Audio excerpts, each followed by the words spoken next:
Welcome back to Making Power, where we figure out how to code effects in the Origins creator. Today, we will be taking a break from our standard format to take a look at a set of unique tools you can use to further control how Origins works for you. Typically, when you load Origins onto a world for the first time, you are met with this menu, which has each of the default origins and any that you add. This is sufficient for typical use with the Origins creator, when all you want is to add an additional origin. However, for more specific uses, there are ways to manipulate the menu to better suit your purposes. The Origins creator gives you a way to remove or replace the default origins list, with the potential to replace them with a set of your own or limit which origins can be picked. Move to the Origins Layers tab. The file listed here is where you normally list the origins you have made. Here you can also list the default origins names with the format origins: followed by the name of the default origin. For instance, human, for the most simple case. Toggling Replace will force Minecraft to only display those origins listed here.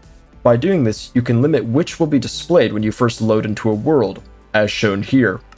Within the Origins Layers tab, there is also a way to add additional menus before or after selecting the origin. Right-click on Origins Layers and select New File, then provide an appropriate name for the new selections. I'm basing this on the add-on provided by the Origins creator himself, called Origins Classes. I will link to the mod in the description should that interest you. After providing a name, move to the box labeled Order. This determines which menus come first, where the larger the number it is, the later it appears in the menu. You can then create an origin and attribute them here as normal.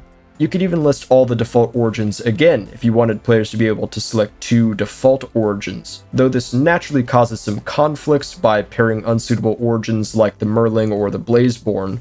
If you plan to create classes, a good rule of thumb is to give them one power unique to them. This is less important when you disable the default origins. The only effects would be supplied by the classes in that case, which would justify making them a little bit more exciting. As you can see, only the human and arachnid are available in the first menu, and when we select either of them, it leads to the class menu. You'll notice that it shows this strange sequence of attributions here. Should you wish to, you can fix this by returning to Origins Layers and writing in the section here called Name. Let's talk briefly about some potential combinations here. I can think of two off the top of my head, which I would be excited to see what people could do with. First, make determining your origin an iterative and dynamic process. What I mean by this is that there is no limit to the number of new Origins Layers files you could create. As such, it would be possible to create a list of 5 origins, though they would really be files with just 1 power each, and for each layer, create a unique list of 5 powers. Then, when the player loads into the world, they build their own origin 1 power at a time. With just 3 layers and 5 powers a layer, you'd have 125 unique combinations.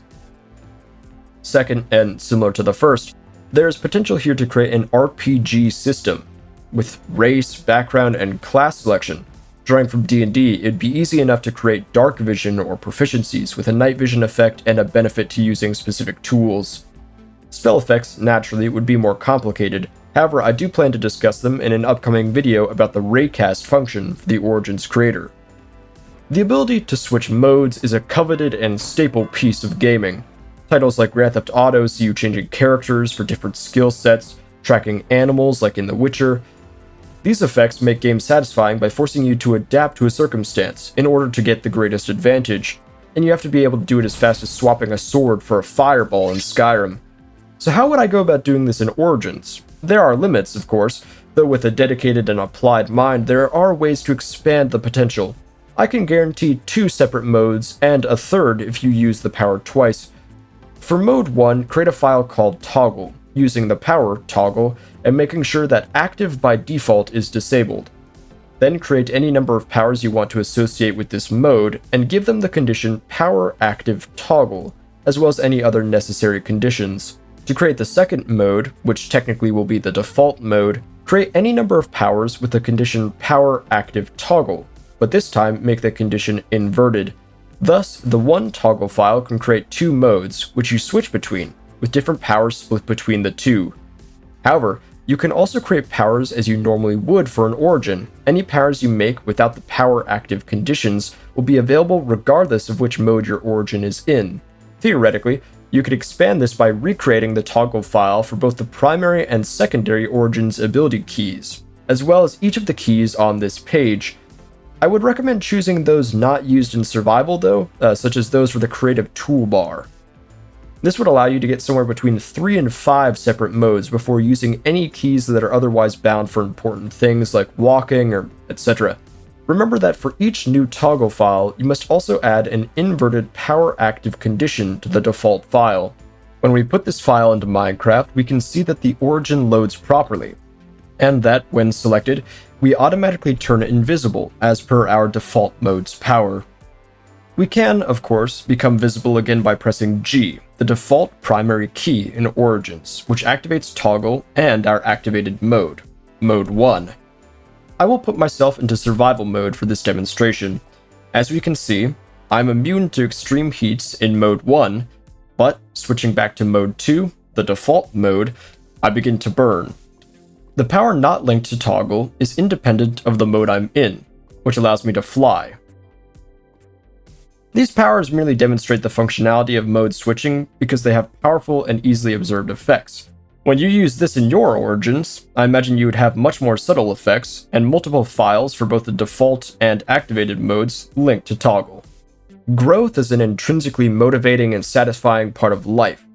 Flowers face the harsh winter to bloom on the other side, and animals adapt and evolve to their great advantage.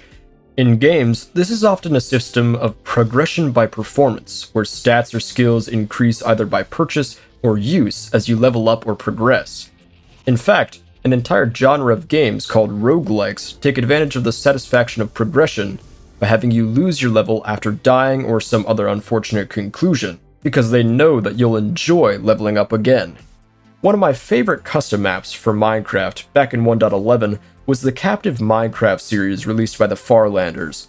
This map faced players with a new challenge, an impenetrable wall which prevented them from exploring, with little more than the box they start on to begin. But for every achievement gained, the space expands, and with it, access to resources. A very similar method can be used to great effect in the Origins creator. One of the conditions available is titled Advancement, which lets you enable a power when you have successfully completed that feat. Some of these naturally stand out more than others, such as collecting diamonds, entering the Nether, or facing various creatures or bosses in the game. The power I demonstrate here is a conditioned attribute with the attribute generic.armor. Now, all of these attributes can be found by clicking the blue link here, if you're interested. I'm going to link this power to when the player first gets the advancement for collecting an iron ingot.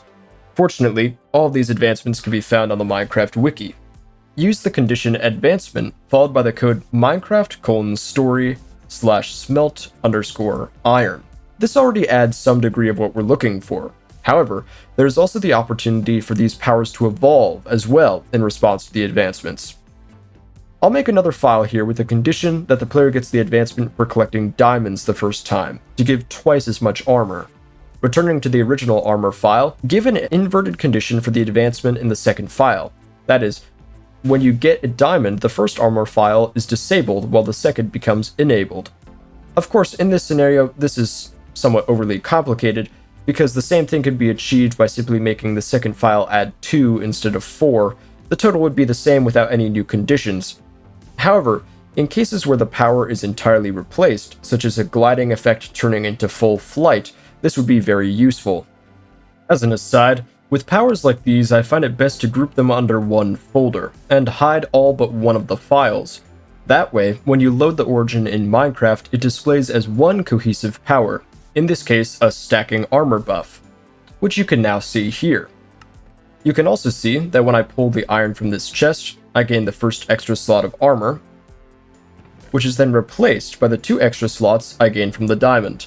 There are ways to create your own advancements, but that would be for another video. We have covered 4 uncommon but useful effects possible in the Origins creator. So let me know your thoughts and if there's any other effects you'd like to see me create. Anyhow, I'm done here.